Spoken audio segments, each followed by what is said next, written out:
Welcome to Mid Maryland Votes, a non biased, non political party affiliated informational podcast dedicated to the politics and policies that affect the voters of the Mid Maryland area. Tonight's guest is Daryl Evans, Board of Education member for Washington County. And here are the boys. What good changes have you seen coming? What kind of positive influence has that had on the school board, and what actions do you think are going to follow? There are more votes that I'm in the majority. Does that count? That does. It does if there's policies and procedures that are passed that are good for our children. Yeah, it's still too early to say what good has came from it, right? We just finished our third business meeting with the new board, and really what we're focusing on right now is the budget. And this upcoming Tuesday, we'll go and vote to approve the budget to send it off to the county commissioners for their approval. Where we differed mostly this year compared to last year. This year, we didn't ask the county commissioners for any extra spending, any extra funding, I should say, above what they're required to give us by law. So I think because of those increases and because of the tax increases we're about to see, I think we're doing our best to try to slow down the government spending from the taxpayer standpoint as much as possible. So I think that'll probably be the biggest change that you see here coming up. So over the last month, just with the last month worth of public board meetings as well as the business meetings that you guys hold throughout the month, what would you say are the most important things that have come specifically from those meetings? Well, like I said, right now, the biggest thing that we're focusing on right now is the budget. There are some, we're getting a lot of pushback right now on some of the policy changes that we want to make. And quite frankly, the board is divided on them. There's discussion about changing our public comment and, and what portion of the meeting that we do it in. I do think that there's some misunderstandings amongst community members who think that the policy dictates at what point in the meeting that the public comment occurs. It's more of a suggestion.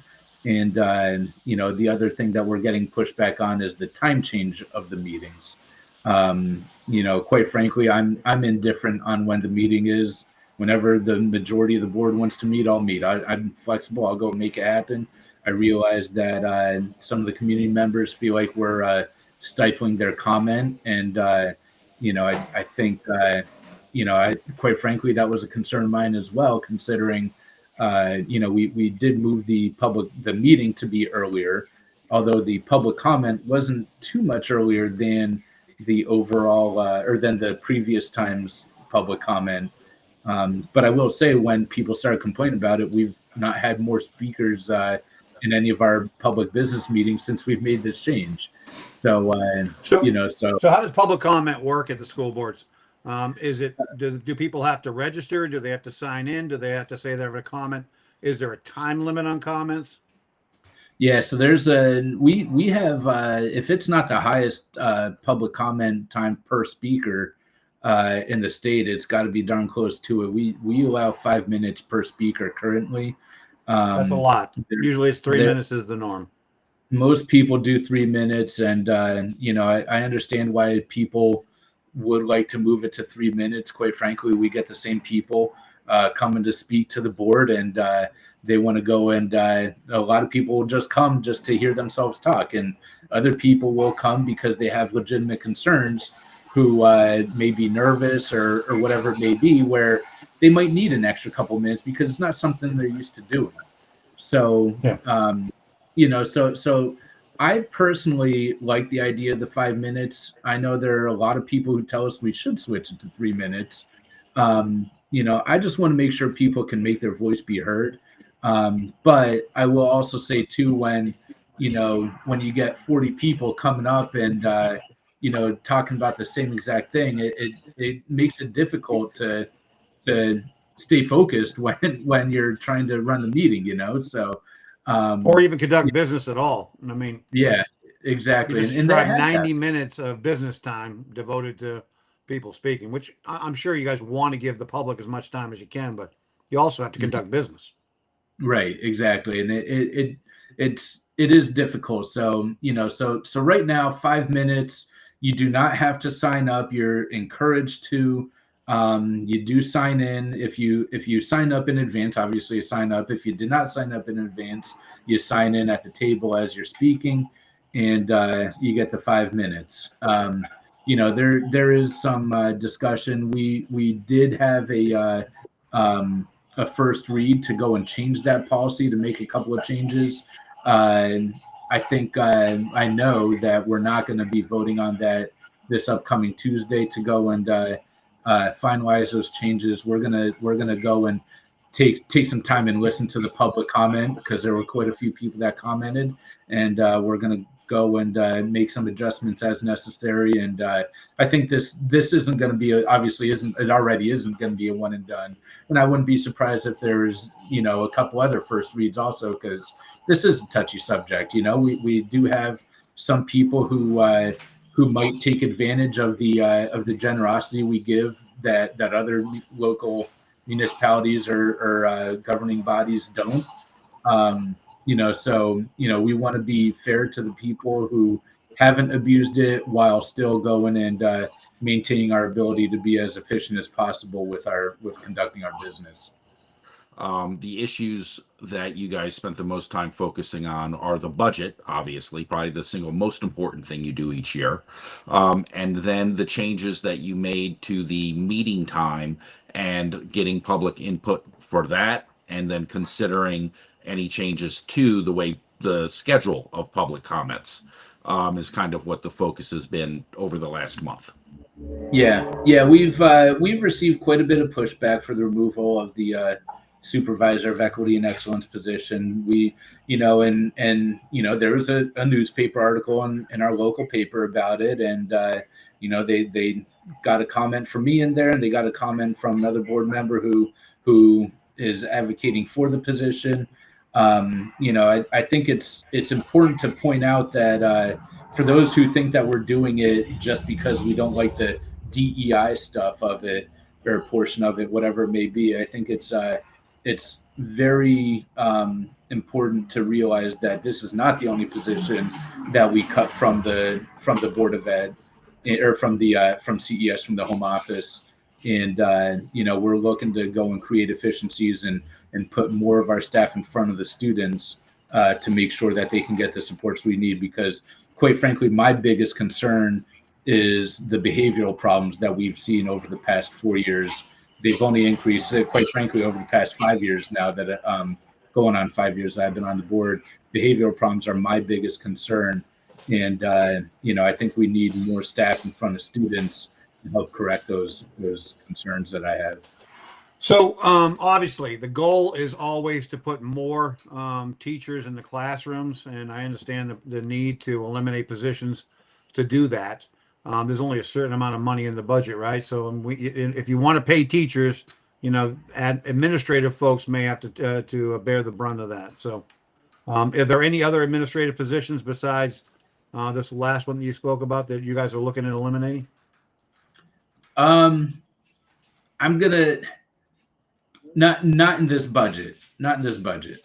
There are positions that are, well, administrative positions. I'm trying to think off the top of my head if they're administrative or if they're considered to be on the teacher salary. But there's 5 or 6 positions that we're removing from the budget that will enable us to more teachers in the classroom there. So, and I think another important thing that we're doing is we're adding back our online learning academy at the elementary school level. That's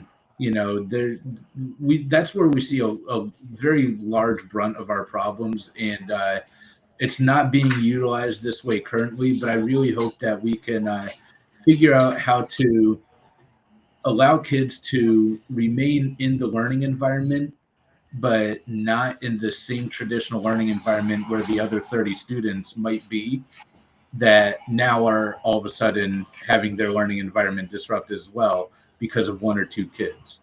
And it's not as easy as I make it sound like in a lot of our meetings, because you have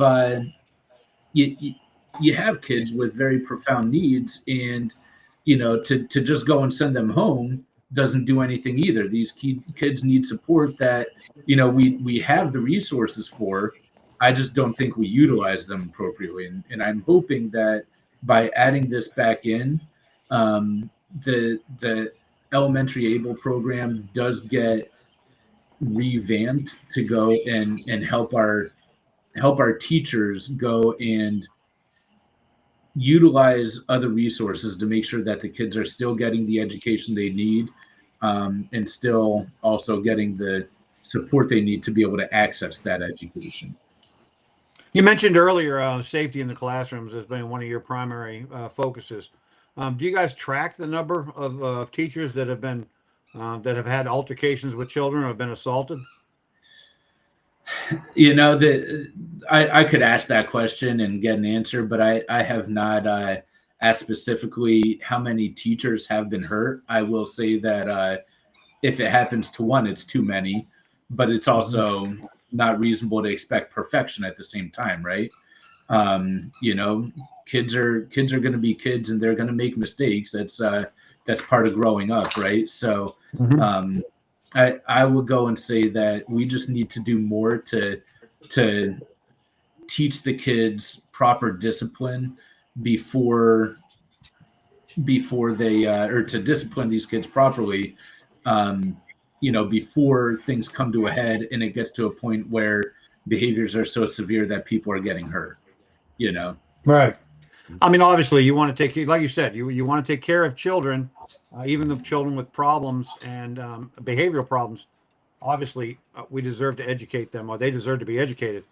However, the disruption in the classroom with other students has to be factored in as well. Well, and I'll add this too. So when I taught at in Anne Arundel County in Meade High School, and I taught students with emotional disabilities. So I saw some of the most troubling behaviors that teachers will see. And if you can figure out how to build the relationship with the kid, you would be surprised how quickly you will see the change in behaviors. And I think everyone agrees with that. I know that is what our administration is preaching, is that we need to build relationships with these kids. The problem is, how can you realistically ask a teacher to build a relationship with a kid when there's 30 other kids in the classroom? And I feel as though our expectations of the teachers is not really realistic. And I think teachers just want to teach. They want to go and help the kids learn and grow. And while I know they want to help every single kid go and do that, again, there's no such thing as perfection. And some kids just are not prepared to be in the general learning environment. And so now when we leave those kids in that classroom, now we take the environment that is supposed to be the least restrictive environment, which is a legal term, and we turn that least restrictive environment into the most restrictive environment, because we are keeping kids in a setting that we know they just can't be, they haven't been successful in. So, so that's my biggest concern for what we have. And I've been saying, and I say this publicly all the time, I am convinced that we will see 95% of our problems go away overnight if we allow the teachers to regain control of their classroom. Absolutely. And that's the most common feedback from teachers. When you speak to teachers, and I think one of the greatest misunderstandings that the general population, that just people in general don't understand, is the teacher's perspective themselves. We know teachers, we've had teachers that we love, but but we don't know what they're truly saying when they're in the teachers lounge to each other. And if that was understood by the general population, I think many things would change. And the thing that I hear from teachers by far the most is exactly what you're referring to: the behavioral issues. The behavioral issues are making their jobs miserable. And it is making it, they're literally watching their students in general, because of how it affects the overall class. They're watching their futures slip away as they lose year after year of actual educational achievement.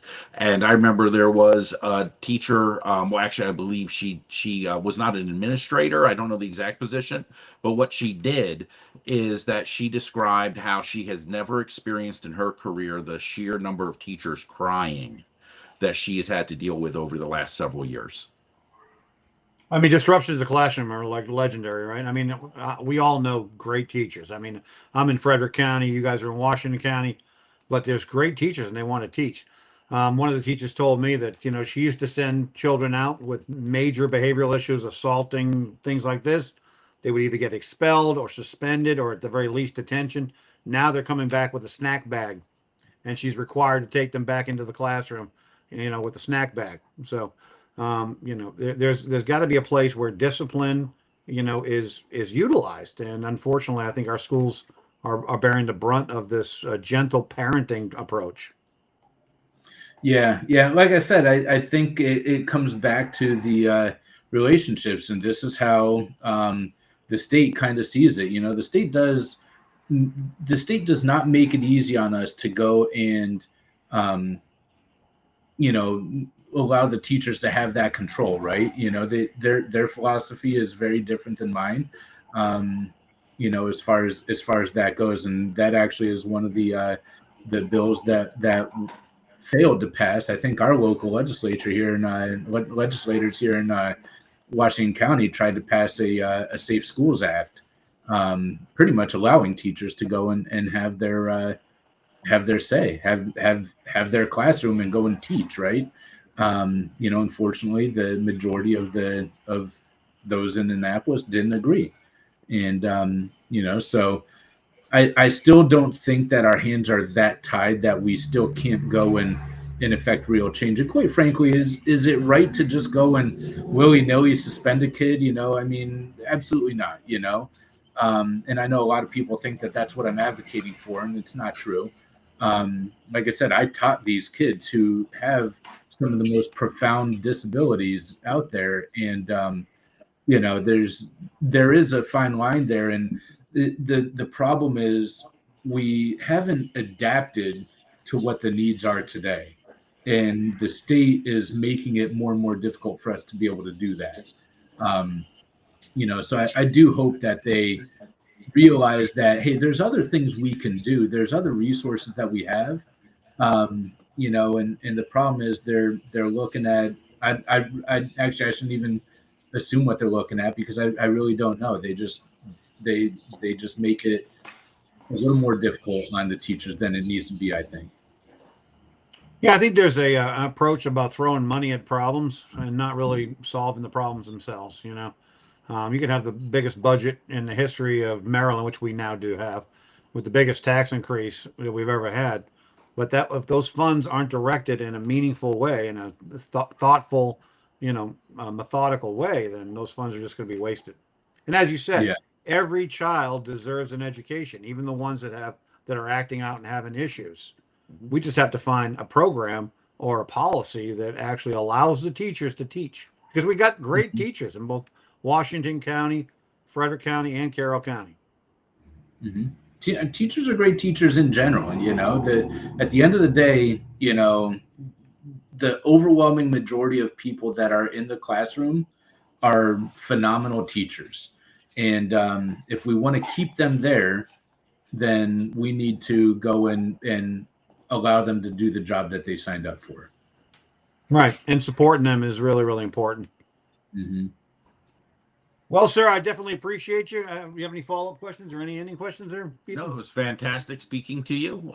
Thank you for giving us some insight into the inner workings of our public schools and our Board of Education. And I oftentimes come to some of the meetings there in Washington County. So hopefully I'll see you soon. It's fine. That's fine. Well, Daryl, we really appreciate you being here. If you could, if you would love to, if you would enjoy coming back and being with us again, give us another update after the next series of meetings with the Washington County School Board. We would love to have you and give our viewers, an update on some of the shakings, the doings, and happenings of the Washington County school system. Absolutely, and I appreciate the time and you're thinking of me, and hopefully this will be one of many that we get to do. Well, great. Thank you very much for being here. This has been Mark Flynn, Ethan Lowen. and this has been Mid Maryland Votes. Thank you for joining us. Hopefully you'll join us next time for another episode. I like it. If you liked the podcast, go ahead and like us and follow us on Facebook at Mid Maryland Votes and also on our YouTube channel at Mid Maryland Votes. Thank you for joining us.